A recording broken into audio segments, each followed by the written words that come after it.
ನಮಸ್ಕಾರ ವೀಕ್ಷಕರೇ, the federal ಕರ್ನಾಟಕಕ್ಕೆ ಸ್ವಾಗತ. ನಾನು ವಿಜಯ ಜನಹಳ್ಳಿ.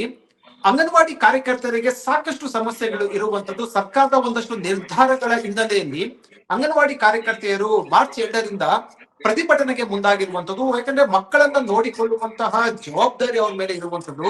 ಆದ್ರೆ ಸರ್ಕಾರ ಇವರ ಒಂದು ಬೇಡಿಕೆಗಳಿಗೆ, ನ್ಯಾಯಸಮ್ಮತ ಬೇಡಿಕೆಗಳಿಗೆ ಈಡೇರಿಸ್ತಾ ಇಲ್ಲ. ಸರ್ಕಾರದ ಒಂದಷ್ಟು ಅವೈಜ್ಞಾನಿಕ ತೀರ್ಮಾನಗಳು ಅಂಗನವಾಡಿ ಕಾರ್ಯಕರ್ತರ ಒಂದು ಆಕ್ರೋಶಕ್ಕೆ ಕಾರಣ ಆಗಿರುವಂತದ್ದು. ಈ ಸಂಬಂಧಪಟ್ಟಂತೆ ಮಾತಾಡಕ್ಕೆ ಎಐಟಿಯುಸಿ ಪ್ರಧಾನ ಕಾರ್ಯದರ್ಶಿ ಆದಂತಹ ಅಂಗನವಾಡಿ ಸಂಘದ ಪ್ರಧಾನ ಕಾರ್ಯದರ್ಶಿ ಆದಂತ ಎಂ ಜಯಮೋಹನ್ ನಮ್ಮ ಜೊತೆ ಇದ್ದಾರೆ. ಮೇಡಮ್, ಕಾರ್ಯಕ್ರಮಕ್ಕೆ ಸ್ವಾಗತ. ನಮಸ್ತೆ ಸರ್. ಮೇಡಮ್, ಪ್ರತಿಭಟನೆ ಯಾವತ್ತಿಂದ ಮತ್ತೆ ಏನ್ ಉದ್ದೇಶ ಮೇಡಮ್? ಪ್ರತಿಭಟನೆ ನಾವು ಮಾರ್ಚ್ 2ನೇ ತಾರೀಕು ಇಟ್ಕೊಂಡಿದೀವಿ ಸರ್. ಉದ್ದೇಶ ನಮ್ಗೆ ಗೌರವಧನನ ಹೆಚ್ಚಳ ಮಾಡ್ಬೇಕು.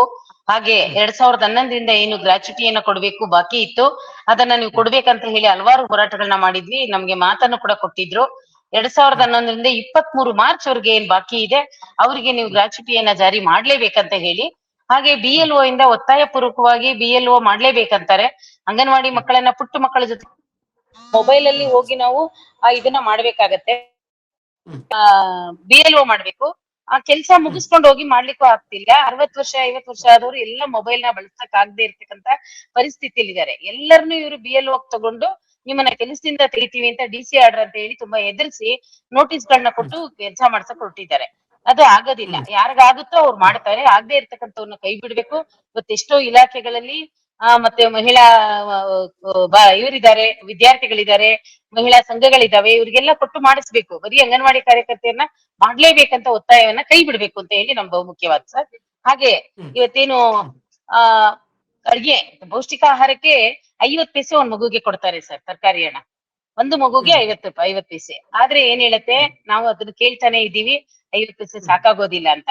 ಆದ್ರೆ ಕೇಂದ್ರ ಸರ್ಕಾರ 10 ವರ್ಷಗಳಿಂದ ಕೂಡ ಯಾವುದೇ ಯೂನಿಟ್ ಕಾಸ್ಟ್ ಅನ್ನ ಜಾಸ್ತಿ ಮಾಡ್ಲಿಲ್ಲ. ನಮ್ಮ ಇಲಾಖೆ ನಡೆಯೋದು 2 ಸರ್ಕಾರಗಳ ಅನುದಾನದಿಂದ. 60% ಕೇಂದ್ರ ಕೊಡುತ್ತೆ, 40% ರಾಜ್ಯ ಕೊಡುತ್ತೆ. ಮೊದಲು 90 ಕೊಡ್ತಾ ಇತ್ತು ಕೇಂದ್ರ, ಈಗ 60 ಇಳಿದಿದೆ. ರಾಜ್ಯ ಸೇರಿಸಿ ಇವತ್ತು ಈ ಮೆನುವನ್ನ ಕೊಡ್ತಾರೆ.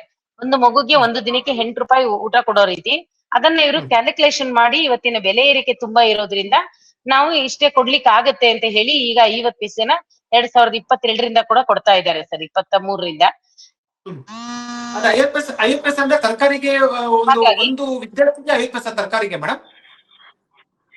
50 ಪೈಸಾ ಒಂದ್ ಮಗುಗೆ. ನಾನು 5 ಮಗು ಬಂದ್ರೆ 2.5 ರೂಪಾಯಿಗೆ ಏನ್ ಸಿಗುತ್ತೋ ನಾನು ಅದನ್ನ ತಗೊಂಡ್ ಹಾಕ್ಬೇಕು. 10 ಮಕ್ಳು ಬಂದ್ರೆ 5 ರೂಪಾಯಿಗೆ ಏನ್ ಸಿಗುತ್ತೋ ತಗೊಳ್ಬೇಕು. ಈಗ ಮಕ್ಕಳ ಸಂಖ್ಯೆ ತಮ್ಗೆ ಗೊತ್ತಿದ್ದಾಗೆ ಪ್ರೈವೇಟ್ ಶಾಲೆಗಳನ್ನ ಮಾನ್ಯತೆ ಕೊಟ್ಟು ಎಲ್ಲಾ ಕಡೆನೂ ಹಳ್ಳಿಗಳಲ್ಲೆಲ್ಲ ಪ್ರೈವೇಟ್ ಶಾಲೆಗಳು ತೆಗಿಸ್ತಾ ಇದ್ದಾರೆ. ಪಬ್ಲಿಕ್ ಶಾಲೆಗಳು LKG UKG ಎಲ್ಲ ಆಧಾರದಲ್ಲಿ ಅಂಗನವಾಡಿಗಳಿಗೆ ಮಕ್ಕಳು ಎಲ್ಲಿ ಕಡಿಮೆ ಇದಾರೋ ಅವ್ರಿಗಂತೂ ತುಂಬಾನೇ ಸಮಸ್ಯೆ ಆಗ್ತಾ ಇದೆ. ಒಂದ್ 10-20 ಮಕ್ಳಾದ್ರೆ ಅಟ್ಲೀಸ್ಟ್ ಅದೊಂದು 20 ರೂಪಾಯಿ ಆಗುತ್ತೆ. ಏನಾದ್ರು ಒಂದು ಟೊಮೊಟೊ ತಂದಾದ್ರೂ ಹಾಕ್ತಾರೆ. ಇಲ್ಲ ಅಂದ್ರೆ ಅದನ್ನು ತರದೆ ಹಾಕ್ಲಿಕ್ಕೆ ಆಗದಂತ ಪರಿಸ್ಥಿತಿ ಇವತ್ತು ಮಕ್ಕಳಿಗೆ ನಾವು ಅನ್ನ ಸಾಂಬಾರ್ ಮಾಡುವಂತ ಪರಿಸ್ಥಿತಿ ಬಂದಿದೆ. ಅದರಿಂದ ತರಕಾರಿ ಬೆಲೆ ಜಾಸ್ತಿ ಆಗ್ಬೇಕು ಅಂತ ಕೇಳಿದೀವಿ. ಹಾಗೆ ಏನ್ ಇವತ್ತು ಪ್ರಭಾರ ಭತ್ಯೆ ಮಾಡ್ತಾರೆ. ಎಷ್ಟೋ ಅಂಗನವಾಡಿ ಕೇಂದ್ರಗಳು ಖಾಲಿ ಇದಾವೆ. ಆಗ ಪ್ರಭಾರ ಭತ್ಯೆ ಮಾಡೋದು, ಪಕ್ಕದ ಸೆಂಟರ್ಗೆ ಹೋಗಿ ನಾವು ಕೆಲಸ ಮಾಡ್ತೀವಿ. ಆ ಜಾಗಕ್ಕೆ 50 ರೂಪಾಯಿ ಕೊಡ್ತಾರೆ ಒಂದು ತಿಂಗಳಿಗೆ. 50 ರೂಪಾಯಿ. ಇದನ್ನ ತಾವೇ ಯೋಚನೆ ಮಾಡ್ಬೇಕು. ನಮ್ಮ ಮೀಟಿಂಗ್ ಅಂತ ಕರೀತಾರೆ, 50 ವರ್ಷ ಆಗಿದೆ, 30 ರೂಪಾಯಿ ಕೊಡ್ತಾರೆ ಬರೀ DA. ಇಷ್ಟು ಬೆಲೆ ಏರಿಕೆ ಒಳಗಡೆ ಇದೆಲ್ಲವೂ ಕೂಡ ಇಲಾಖೆ ಒಳಗಡೆ ಆಗ್ತಕ್ಕಂಥದ್ದು. ಅದ್ ಯಾವ್ದನ್ನು ಜಾಸ್ತಿ ಮಾಡ್ತಾ ಇಲ್ಲ. ಮತ್ತೆ ಮೊಟ್ಟೆ ದರ 6 ರೂಪಾಯಿ ಅಂತ ಹೇಳ್ತಾರೆ, 6.5 ಆಗತ್ತೆ, 7 ಆಗತ್ತೆ, 8 ಆಗತ್ತೆ. ಇದನ್ನು ಕೂಡ ಯಾವುದೇ ಮಧ್ಯದಲ್ಲಿ ಜಾಸ್ತಿ ಮಾಡೋದೇ ಇಲ್ಲ. ಅವ್ರ ಕಾರ್ಯಕರ್ತರು ಕಡಿಮೆನೂ ಕೊಡೋಂಗಿಲ್ಲ, ಈ ಕಡೆ ಮೊಟ್ಟೆ ಬೆಲೆ ದರನು ಜಾಸ್ತಿ ಕೊಡೋಂಗಿಲ್ಲ ಇಲಾಖೆ. ಯಾವ್ದೋ ಒಂದ್ 2 ತಿಂಗಳಲ್ಲಿ ಮಾತ್ರ ಒಂದ್ 5.5ಗೆ 5 ರೂಪಾಯಿಗೆ 5.75 ಸಿಗ್ಬಹುದು. ಇನ್ ಮಿಕ್ಕಿದ್ದೆಲ್ಲವೂ ಕೂಡ ತಮ್ಮ ಕೈಯಿಂದಾನೇ ಹಾಕ್ಬೇಕಾಗತ್ತೆ. ಯಾಕೆಂದ್ರೆ ಗರ್ಭಿಣಿ ಬಾಣಂತಿಯರಿಗೆ ನಾವು 25 ಮೊಟ್ಟೆ ಕೊಡ್ಬೇಕು. 3ರಿಂದ 6 ವರ್ಷದ ಮಕ್ಕಳಿಗೆ ವಾರಕ್ಕೆ 2 ದಿನ ಕೊಡ್ಬೇಕು. ಅಪೌಷ್ಟಿಕ ಮಕ್ಕಳಿಗೆ 5 ದಿನ ಕೊಡ್ಬೇಕಾಗತ್ತೆ. ಇವೆಲ್ಲವನ್ನು ಕಾರ್ಯಕರ್ತೆಯರು ಪ್ರತಿ ತಿಂಗಳು ಹಣ ಹಾಕೋದಿಲ್ಲ. ಅದನ್ನ 3 ತಿಂಗಳಿಗೊಂದ್ಸರಿ ಕೊಡ್ತಾರೆ. ತಾವೆಲ್ಲ ಮೊನ್ನೆ ನೋಡಿದ್ವಿ ಮಾಧ್ಯಮದಲ್ಲಿ, ನಿಮ್ಮಂತ ಮಾಧ್ಯಮದವರು ಅವರು ಲೋಕಾಯುಕ್ತರು ರೈಡ್ ಮಾಡಿದ್ರು, ಲಂಚ ಕೇಳ್ತಿದ್ದಾರೆ ಅಂತ. ಹಂಗೆ ಒಂದಷ್ಟು ಒಟ್ಟಿಗೆ ಮಾಡ್ಬೇಕಂದ್ರೆ ಅದು ಕೂಡ ನಡೆಯುತ್ತೆ. ಕೆಲವು ಕಡೆ ಎಲ್ಲ ಯಾವ ರೀತಿ ಶೋಷಣೆ ಅಂದ್ರೆ ಅದರಿಂದನೂ ಅವ್ರಿಗೆ ಕಮಿಷನ್ ಕೊಡ್ಬೇಕು, ನಿನಗ್ ಮಾಡಿಸ್ತಾ ಇದ್ದೀನಿ ಕೊಡು ಅಂತ ಹೇಳಿ. ಈ ಪರಿಸ್ಥಿತಿ ಒಳಗಡೆ ಯಾವ ರೀತಿ ಕೆಲಸ ಮಾಡ್ತಾರೆ? ಈ ಗೌರವಧನದಲ್ಲಿ ಕೊಡ್ತಕ್ಕಂಥ ಈ ಕಡಿಮೆ ಗೌರವಧನದೊಳಗಡೆ ಜೀವನ ಮಾಡೋದೇ ಕಷ್ಟ ಇದೆ. ನೀವು ಕರ್ಕೊಂಡ್ ಬಂದಿರೋದೇ ಬಡವರನ್ನ, ಮತ್ತೆ ವಿಧವೆಯರನ್ನ, ಪರಿತ್ಯಕ್ತೆಯರನ್ನ ಕೆಲಸ ಮಾಡಕ್ ಕರ್ಕೊಂಡ್ ಬಂದಿದ್ದೀರಿ. ಅವ್ರ ಮನೆ ಜೀವನ ನಡೆಸೋದಾ, ಇಲ್ಲ ನಿಮ್ಮ ಅಂಗನವಾಡಿ ಮಕ್ಕಳುಗಳಿಗೆ ಕೈಯಿಂದ ಹಣ ಹಾಕಿ ಎಲ್ಲಾ ಕೆಲಸ ಮಾಡಿ ಆಮೇಲೆ ದುಡ್ಡು ತಗೊಳ್ಳೋದ, ಇದು ನಮ್ಮ ಮುಖ್ಯವಾಗಿ ನಾವು ಕೇಳ್ತಾನು ಕೂಡ ಬರ್ತಾ ಇದ್ದೇವೆ. ಮೇಡಮ್, ಈ ಮೊಟ್ಟೆಗೆ ಹಾ ಸಂಬಂಧಪಟ್ಟಂತೆ ಸರ್. ಅವ್ರೇನು ದರ ನಿಗದಿ ಮತ್ತೆ ನಮ್ಗೆ ಮಾಡಿರುವಂತದ್ದು ಅನಾರೋಗ್ಯಕ್ಕೆ ತುತ್ತಾಗಿದ್ದಾರೆ. ತುಂಬಾ ವರ್ಷಗಳಿಂದ ಮೇಲ್ವಿಚಾರಕರು ಒಂದೇ ಜಾಗದಲ್ಲಿ 20 ವರ್ಷ 25 ವರ್ಷ ಇರ್ತಾರೆ. ಅಲ್ಲಿ ತುಂಬಾ ಕರಪ್ಷನ್ಸ್ ಅದು ಇದು ಎಲ್ಲ ನಡೀತಿರುತ್ತೆ. ಆದಷ್ಟು ಸರ್ಕಾರ ನಿಯಮಾವಳಿ ಪ್ರಕಾರ ಅಧಿಕಾರಿಗಳನ್ನ ವರ್ಗಾವಣೆ ಮಾಡಿ ಅಂತ ಕೇಳ್ತಾ ಇದೀವಿ. ಹಾಗೆ ಅನುಕಂಪ ಆಧಾರದಲ್ಲಿ ಕಾರ್ಯಕರ್ತೆ ತೀರೋದ್ರೆ ಮಕ್ಕಳಿಗೆ ಮತ್ತು ಸೊಸೆಯರಿಗೆ ಕೆಲಸ ಕೊಡ್ಬೇಕು ಅಂತ ಆದೇಶ ಇದೆ. ಆದ್ರೆ ಇವ್ರೇನ್ ಮಾಡ್ತಾ ಇದಾರೆ, ಅನುಕಂಪ ಆಧಾರದಲ್ಲಿ ವಾಸಸ್ಥಳ ಕೊಡ್ಬೇಕು ನಾವು ಕೆಲ್ಸಕ್ಕೆ ಸೇರ್ಬೇಕಂದ್ರೆ. ಆದ್ರೆ ತಾಯಿ ಬೇರೆ ಊರಿಂದ ಊರಿಗೆ ಓಡಾಡೋದ್ರಿಂದ 4 ವರ್ಷಗಳಿಂದ ಕೂಡ ಸಾಕಷ್ಟು ಕಾರ್ಯಕರ್ತೆಯರ ಮಕ್ಕಳಿಗೆ ಕೆಲ್ಸ ಆಗಿಲ್ಲ ಅನುಕಂಪದ ಆಧಾರದಲ್ಲಿ. ಅಲ್ಲಿ ಒಂದು ನಿಯಮಾವಳಿನ ಬದಲಾವಣೆ ಮಾಡ್ಬೇಕಾಗತ್ತೆ, ಅದನ್ನ ಮಾಡ್ಕೊಡಿ ಅಂತ ಹೇಳ್ತಾ ಇದೀವಿ ವಾಸಸ್ಥಳ. ಇಲ್ಲ ಅವ್ರಿಗೆ ಎಲ್ಲಿ ಇದಾರೋ ಅಲ್ಲೇ ಖಾಲಿ ಇರೋ ಜಾಗದಲ್ಲಿ ಅವ್ರಿಗೆ ಕೆಲ್ಸ ಕೊಡಿ ಅಂತ, ಅದನ್ನು ಕೂಡ ಆಗಿಲ್ಲ. ಬಾಡಿಗೆ ಪ್ರತಿ ತಿಂಗಳು ಬರ್ತಾ ಇಲ್ಲ. ಈ ಬಾಡಿಗೆಯನ್ನು ಕೂಡ ಓನರ್ಗೆ ಇವರು ಕಾರ್ಯಕರ್ತೆ 4 ತಿಂಗಳು 3 ತಿಂಗಳು ಆದಾಗ ಕಾರ್ಯಕರ್ತೆಯರು ಕೊಡ್ತಾರೆ. ಮತ್ತೆ ಆಮೇಲೆ ಬಂದ ಮೇಲೆ ಓನರ್ ಹತ್ರನೇ ವಾಪಸ್ ಇಸ್ಕೊಳ್ಬೇಕು, ಕಾರ್ಯಕರ್ತೆಯರ್ಗೆ ಹಾಕೋದಿಲ್ಲ, ಅದು ಓನರ್ಗೆ ಹಾಕ್ತಾರೆ. ಬಾಡಿಗೆ ಕೂಡ ವಿಳಂಬ ಆಗ್ತಾ ಇದೆ. ಹಾಗಾಗಿ ಇವತ್ತೇನು FRS ಅಂತ ಇದೆ ನಮ್ಗೆ ಫೋಟೋ ಕ್ಯಾಪ್ಚರ್, ಅದನ್ನ ನಾವು ಪ್ರತಿ ದಿನ ಲೈವ್ ಲೊಕೇಶನ್ ಕೊಟ್ಟೆ ಮಾಡ್ಬೇಕಾಗತ್ತೆ. ಅದರಿಂದ ಆಗ್ತಕ್ಕಂತ ಸಮಸ್ಯೆಗಳನ್ನ ನೀವು ಪರಿಹಾರ ಮಾಡ್ಬೇಕಂತ ಕೇಳಿದೀವಿ. ಮತ್ತೆ ಖಾಲಿ ಹುದ್ದೆಗಳನ್ನ ಭರ್ತಿ ಮಾಡ್ಬೇಕಂತ ಕೇಳಿದೀವಿ. ಗೌರವಧನ ಆಧಾರಿತದಲ್ಲಿ ನಾವೇನ್ ಕೆಲಸ ಮಾಡ್ತಾ ಇದೀವಿ ಅವ್ರಿಗೆ BPL ಕಾರ್ಡ್ ಅನ್ನೇ ತೆಗಿತಾ ಇದ್ದಾರೆ. ಅಂಗನವಾಡಿ ಕಾರ್ಯಕರ್ತೆಯರ್ದು ಎಲ್ಲಿ ಕಾರ್ಡ್ ಇದೆಯೋ ಅದನ್ನೆಲ್ಲ ಅವ್ರು ತೆಗಿತಾ ಇದ್ದಾರೆ. ಅಂದ್ರೆ ನೀವು 1 ಲಕ್ಷ ಮೀರ್ತಾ ಇದ್ದೀರಿ, 12,000 ಕೊಡ್ತಾ ಇದೀವಿ ನಿಮ್ಗೆ ಅಂತ.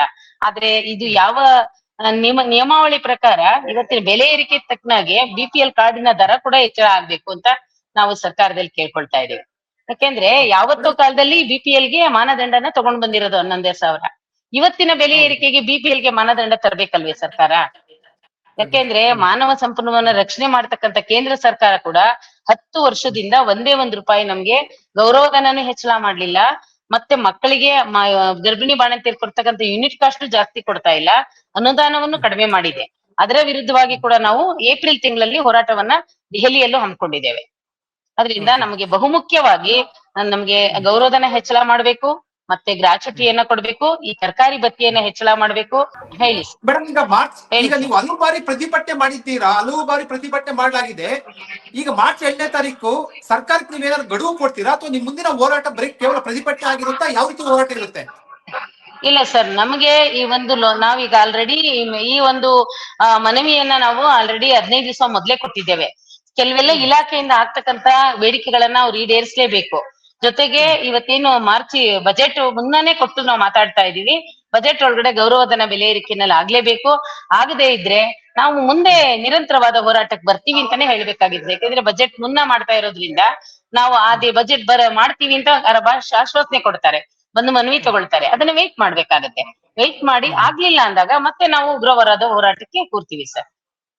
ಮೇಡಮ್, ಈ ತರಕಾರಿ ಬೆಲೆ ಕೇಳಿದ್ರಲ್ವಾ, ಅದು ಯಾವ ರೀತಿ ಅವೈಜ್ಞಾನಿಕ ಇದೆ ಮೇಡಮ್? ಅಂದ್ರೆ ₹8 ನಿಗದಿ ಮಾಡಿದ್ದು ಒಟ್ಟಾರೆಯಾಗಿ ಎಲ್ಲವನ್ನು ಕೂಡ ಲಂಸಮ್ ತೆಗೆದುಕೊಂಡು ಅವ್ರು ಹಂಚಿಕೆ ಮಾಡ್ತಾರ? ಯಾವ ರೀತಿ ಮೇಡಮ್? ಅದರಿಂದ ಯಾವ ರೀತಿ? ಹೌದು ಸರ್, ಒಂದು ಮಗುಗೆ ಯೂನಿಟ್ ಕಾಸ್ಟ್ ಒಂದು ಮಗುಗೆ ₹8 ಅಂತ, ₹12 ಅಪೌಷ್ಟಿಕ ಮಗುಗೆ, ಗರ್ಭಿಣಿ ಬಾಣಂತಿಯರಿಗೆ 24. ನಾವು ಗರ್ಭಿಣಿ ಬಾಣಂತಿಯರಿಗೆ ಎಲ್ರಿಗೂ ಮನೆಗೆ ಕೊಡ್ತಾ ಇದೀವಿ, ಅವ್ರು ಬರ್ಲಿಕ್ಕೆ ಆಗಲ್ಲ ಅಂತ ಹೇಳಿ.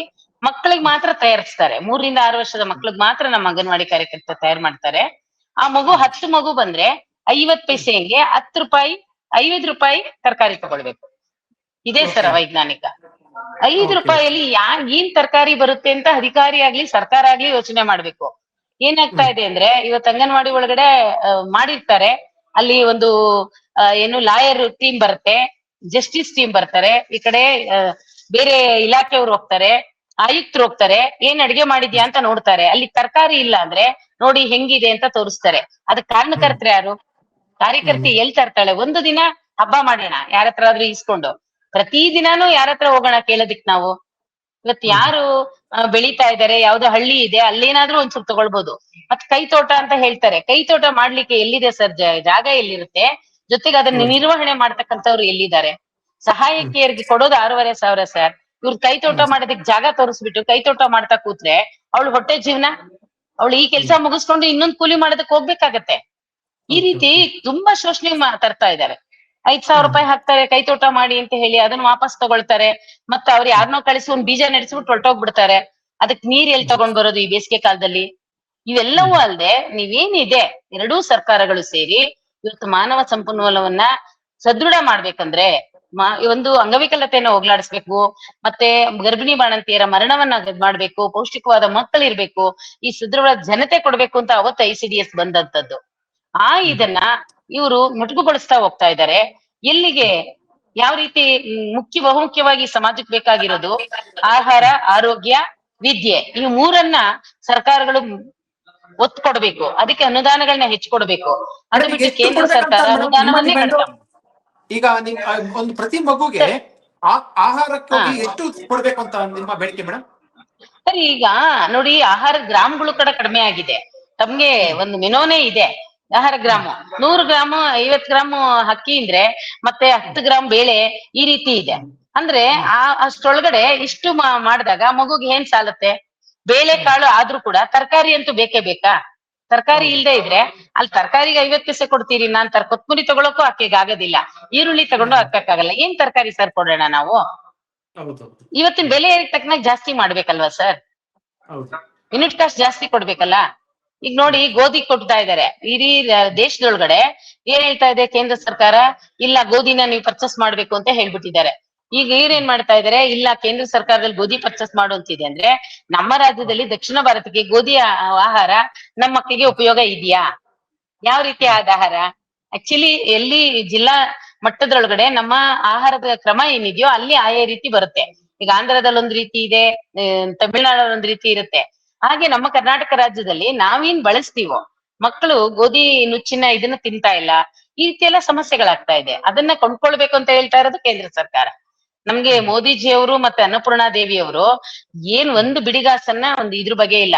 ಆದ್ರೆ ಟಿವಿ ಕೊಡ್ತಾ ಇದಾರೆ, ಮೊಬೈಲ್ ಅಲ್ಲಿ ನೀನ್ ಎಷ್ಟೊತ್ತಿಗೆ ಬರ್ತೀಯಾ, ಎಷ್ಟೊತ್ತಿಗೆ ಹೋಗ್ತೀಯಾ, ಎಷ್ಟು ಮಕ್ಳಿದಾರೆ ಕೇಳ್ತಾ ಇದಾರೆ. ಅದನ್ನ ಮಾತ್ರ ಕೆಲಸ ಮಾಡೋದಕ್ಕೆ ಅನುದಾನವನ್ನ ಕೊಟ್ಟಿದ್ದಾರೆ. ಟಿವಿ ತೋರಿಸ್ತಾರೆ, ಮಕ್ಳಿಗೆ ಏನ್ ಎಜುಕೇಶನ್ ಇದೆ ಹಾಕ್ತಾರೆ, ಹೋಗುತ್ತೆ. ಯಾವ ಲಾಭದಾಯಕವಾಗಿ ಯಾವ್ದು ಕಮಿಷನ್ ಬರುತ್ತೆ ಇಂಥ ಯೋಚನೆಗಳನ್ನ ಮಾಡೋದಲ್ಲ.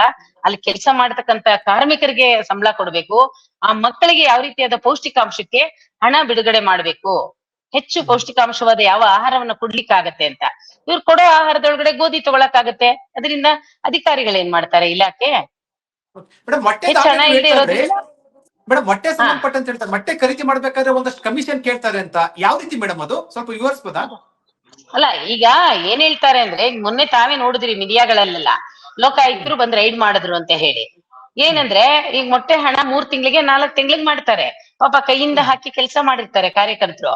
ಅಲ್ಲಿ ಬಂದ್ಬಿಟ್ಟು ನೀನ್ ಅಷ್ಟ್ ಮಕ್ಳಿಗ್ ಮಾಡ್ಬಿಟ್ಟಿದ್ಯಾ, ಅಷ್ಟ್ ಮಕ್ಳು ಕೊಟ್ಬಿಟ್ಟಿದ್ಯಾ, ನೀನ್ ಅಷ್ಟ್ ಕೊಟ್ಟಿರಲ್ಲ, ನೀನ್ ಅದ್ರಲ್ಲಿ ಒಂದ್ 10,000 ಬಂತು ಅಂದ್ರೆ 2,000 ನನಗ್ ಕೊಡು ಅಂತ ಹೇಳಿ ಮೊನ್ನೆ ಲೋಕಾಯುಕ್ತರೇ ಅದನ್ನ ಹಿಡಿದು ನೋಡಿದ್ದಾರೆ. ಅಲ್ಲಿ ಮೀಡಿಯೇಟರ್ ಆಗಿ ನಮ್ ಕಾರ್ಯಕರ್ತೆ ಯಾರು ಕೇಳೋದೇ ಮೇಡಮ್? ಅದು ಗುಲ್ಬರ್ಗಾದಲ್ಲಿ ಹಾಗೆ ನಡೆದಿದೆ. ಹಿಂಗೆ ಅಲ್ಲಲ್ಲಿ ಒಟ್ಟೊಟ್ಟು ಯಾರು ಮೇಲ್ವಿಚಾರಕರು ಅಧಿಕಾರಿಗಳು ಆ ರೀತಿ ಕಮಿಷನ್ ಕೇಳ್ತಾರೆ. ಮತ್ತೆ ಜೊತೆಗೆ 6 ರೂಪಾಯಿ ಕೊಡ್ತಾರೆ. 8 ರೂಪಾಯಿ ಇದ್ದಾಗ 6 ರೂಪಾಯಿಲಿ 2 ರೂಪಾಯಿ ಯಾರ ಕೈಯಿಂದ ಹಾಕೋದು? 7.5 ಇದ್ದಾಗ ಯಾರ ಕೈಯಿಂದ ಹಾಕೋದು? 6 ರೂಪಾಯಿ ಇದ್ದಾಗ ಓಕೆ, 5.5 ಇದ್ದಾಗ ಓಕೆ. 5.5 ಅಮ್ಮಮ್ಮ ಅಂದ್ರೆ ನಿಮ್ಗೂ ಗೊತ್ತಿದ್ದಾಗೆ ಸರ್, 5.5 ಇರೋದು ಒಂದ್ 2 ತಿಂಗಳು ಇರ್ಬೋದೇನೋ ಅಷ್ಟೇ.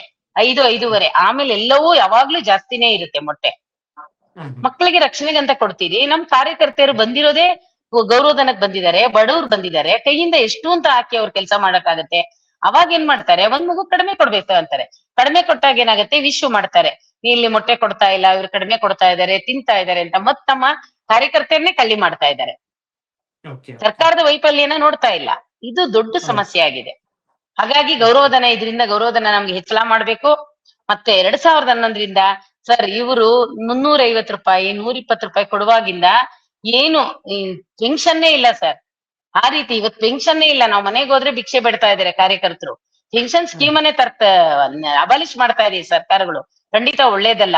ಯಾವತ್ತು ವೃದ್ಧಾಪ್ಯದಲ್ಲಿ ಗಟ್ಟಿ ಇರುವಾಗ ದುಡ್ಸ್ಕೊಂತಕ್ಕಂತ ಸರ್ಕಾರ ವೃದ್ಧಾಪ್ಯದಲ್ಲಿ ಅವ್ರ ಜೀವನ ಮಾಡೋದಕ್ಕೆ ಒಂದು ಪೆನ್ಷನ್ ಸ್ಕೀಮ್ ಅನ್ನ ಉಳಿಸ್ಬೇಕು ಸರ್. ಉಳಿಸ್ಬೇಕು. ಮತ್ತೆ ಎಲ್ಲಾ ಕಾರ್ಮಿಕರಿಗೂ ಕೂಡ ಕೊಡ್ಬೇಕು ಅನ್ನೋದು ನಮ್ಮ ಅಹವಾಲು. ಯಾಕೆ ಅಂದ್ರೆ ವೃದ್ಧಾಪ್ಯದಲ್ಲಿ ಯಾರು ನೋಡೋರು ಇರಲ್ಲ. ಅದೇ ಬೇಕಾಗಿರೋದು ಮೇಜರ್ ಆಗಿ. ಅಂತ ಸಂದರ್ಭದೊಳಗಡೆ ಇವತ್ತು 20,000 ಜನ ಇವ್ರು ಕೊಟ್ಟಂತ ಯೋಜನೆಗಳನ್ನ ಸರ್ ಇವತ್ತು ಗೃಹಲಕ್ಷ್ಮಿ ತರ್ತಾ ಇದಾರೆ, ಭಾಗ್ಯಲಕ್ಷ್ಮಿ, ಮಾತೃವಂದನ ಎಲ್ಲವನ್ನೂ ಜನರಿಗೆ ತಗೊಂಡೋಗಿ ಮುಟ್ಟಿಸ್ತಾ ಇದಾರೆ. ಏನೇ ಒಂದು ಬರ್ಲಿ ಸರ್ವೆ ಮಾಡ್ಕೊಡ್ತಾ ಇದಾರೆ. ಎಲ್ಲಾ ಕೆಲಸ ಮಾಡಿ ಮನೆಗೆ ಹೋಗಿ ಇವತ್ತು ಭಿಕ್ಷೆ ಬಿಡ್ತಾ ಇದಾರೆ. ಅವ್ರಿಗೆ ಇವ್ರ ಗ್ರಾಚ್ಯುಟಿಯನ್ನ 200 ಕೋಟಿ ಯಾವಿದು ಸರ್? ಎಲ್ಲ ಕ್ಯಾಲ್ಕುಲೇಷನ್ ಆಗಿದೆ, ಫೈನಾನ್ಸ್ ಅಲ್ಲಿ ಇದೆ. ಇದನ್ನ ಬಿಡುಗಡೆ ಒಂದು ಬಾರಿ ಕೊಡೋದು ಇದು ಬಿಡುಗಡೆ ಮಾಡ್ಬೇಕು ಅಂತ ಹೇಳಿ ಸನ್ಮಾನ್ಯ ಸಿದ್ದರಾಮಯ್ಯ ಅವರು ಜನಪರ ಮತ್ತೆ ಬಡವರ ಪರ ಮತ್ತೆ ನಮ್ಮ ಹೆಬ್ಬಾಳ್ಕರ್ ಅವರು ಹಿರಿಯರ ಜೊತೆ ಅವರು ಹುಟ್ಟು ಹಬ್ಬವನ್ನ ಮಾಡ್ಕೊಂಡಿದ್ದಾರೆ, ಹಿರಿಯ ನಾಗರಿಕರ ಜೊತೆ. ಅಂದ್ರೆ ಅವ್ರ ಸೇವೆ ಮಾಡ್ತೀನಿ ಅಂತ. ಇವರು ಕೂಡ ನೀವು ಸೇವೆ ಮಾಡಿ, ಇವರಿಂದ ನೀವು ಈ ಗ್ರಾಚ್ಯುಟಿಯನ್ನ ಕೊಡಿಸಿ ಅವರ ಒಂದು ಅಭಿನಂದನೆಗೆ ನೀವು ಅರ್ಹರಾಗ್ಬೇಕು ಅಂತ ಕೇಳ್ಕೊಳ್ತಾ ಇದ್ದೀನಿ ಅಂತ ಈ ಮುಖಾಂತರ ಕೇಳ್ಕೊಳ್ತೀನಿ. ಅಂಗನವಾಡಿ ಎಲ್ಲಾ ಕಾರ್ಯಕರ್ತರು ಇದು ಮಾರ್ಚ್ 2ನೇ ತಾರೀಕು ಸರ್ ಬರ್ತಾರೆ. ಹೌದು ಬರ್ತಾರೆ ಸರ್. ಪ್ರತಿಭಟನೆ ಒಂದು ದಿವಸ, ಹೌದು ಸರ್, ಒಂದು ದಿನ ಪ್ರತಿಭಟನೆ ಮಾಡ್ತೀವಿ. ಮತ್ತೆ ನಮ್ಮ ನಿವೃತ್ತರಂತೂ ಹೋಗೋದೇ ಇಲ್ಲ ಅಂತ ಕೂತಿದ್ದಾರೆ ಸರ್, ನಮ್ಗದ್ ಕೊಡೋವರೆಗೂ. ಯಾಕೆಂದ್ರೆ ನಿರಂತರ ಹೋರಾಟಕ್ಕೆ ಬಂದಿದ್ವಿ. ಅವಾಗ್ಲೂ ಬಂದು ನಮ್ಮ ಮಿನಿಸ್ಟ್ರು ನೀ ಇಲ್ಲ ನಾನ್ ಮಾಡ್ಕೊಡ್ತೀನಿ ನೀವು ಹೋಗ್ಬೇಕು ಅಂತ ಕೇಳ್ಕೊಂಡ್ರು, ಹೋಗಿದ್ದಾರೆ. ಈಗಂತೂ ಅವ್ರು ಒಪ್ಕೊಳಕ್ಕೆ ರೆಡಿ ಇಲ್ಲ. ಅದ್ರಿಂದ ನಮಗೆ ಇದಾಗ್ಲೇಬೇಕು ಸರ್. ನಮ್ಮನ್ನ ಬೀದಿನಲ್ಲಿ ಹಾಕಿ ಒತ್ತಾಯ ಮಾಡಿಸ್ಕೊಳ್ಳೋ ಅವಶ್ಯಕತೆ ಇಲ್ಲ ಸರ್ ಅವ್ರಿಗೆ. ನಾವು ಇಡೀ ವರ್ಷಗಳಿಂದ ಅವ್ರನ್ನ ಕೇಳ್ಕೊಳ್ತಾ ಬರ್ತಿದೀವಿ. ಬಹು ಮುಖ್ಯವಾಗಿ ಇವತ್ತೇನು 18 ಬೇಡಿಕೆಗಳು ಇಲಾಖೆ ಮಟ್ಟದಲ್ಲಿ ಆಗ್ಬೇಕು, ಅದನ್ನ ಅವ್ರು ಮಾಡ್ಕೊಡ್ಲೇಬೇಕು. ಇದನ್ನು ಕೂಡ ಕೆಲವು ಅಲ್ಲಿ ಹಣ ಮಾಡ್ಕೊಡ್ಲಿಲ್ಲ ಅಂದ್ರೆ ಉಗ್ರವಾದ ಹೋರಾಟಕ್ಕೆ ಬರ್ತೀವಿ, ನಿರಂತರ ಹೋರಾಟಕ್ಕೆ ಬರ್ತೀವಿ ಸರ್. ನಿರಂತರ ಹಗಲಿರುಳು ಹೋರಾಟಕ್ಕೆ ಬರ್ತೀವಿ ಸರ್.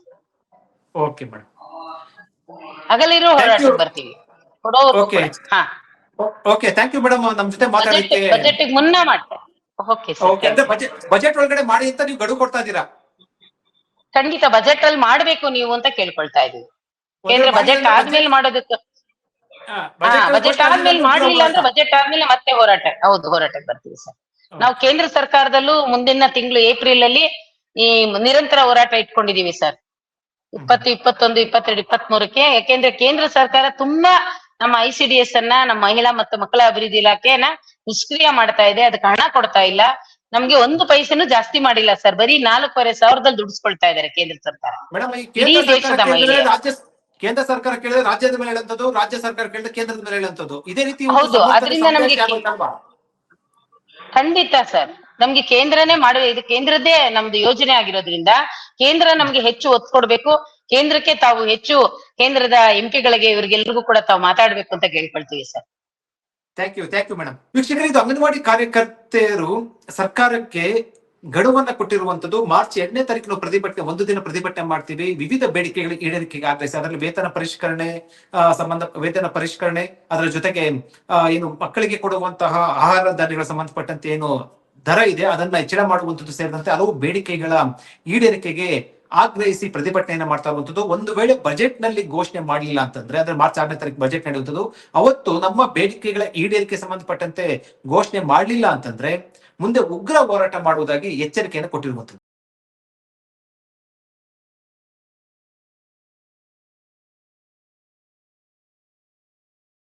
ಹೆಚ್ಚಿನ ಸುದ್ದಿ ಅಪ್ಡೇಟ್ಗೆ ಈಗಲೇ the federal Karnataka YouTube page ಅನ್ನು ಸಬ್ಸ್ಕ್ರೈಬ್ ಮಾಡಿ.